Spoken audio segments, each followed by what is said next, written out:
আমসত্ত্ব দুধে ফেলি, তাহাতে কদলি তলি, সন্দেশ মাখিয়া দিয়া তাতে হাপুস হুপুস শব্দ, চারিদিক নিঃশব্দ, পিঁপড়েরা কান দিয়া যায় পাতে।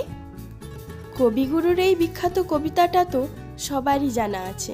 তো চলুন বানিয়ে ফেলি আম দিয়ে তৈরি সবচেয়ে সহজ রান্না পাকা আমের আমসত্ত্ব। এটা খেতে যেমন ভালো লাগে, তেমনি এটা সারা বছর আপনি স্টোর করেও রাখতে পারবেন।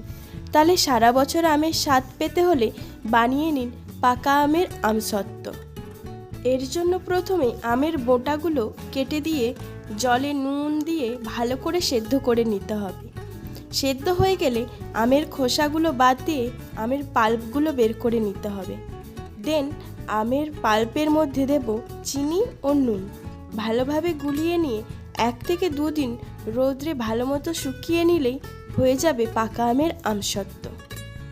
তাহলে আপনারা দেখতেই পেলেন কতটা সহজে বানানো যায় এই পাকা আমের আমসত্ত্ব। তাহলে আমের সিজন শেষ হওয়ার আগেই আপনারাও বাড়িতে বানিয়ে নিন এরকম পাকা আমের আমসত্ত্ব।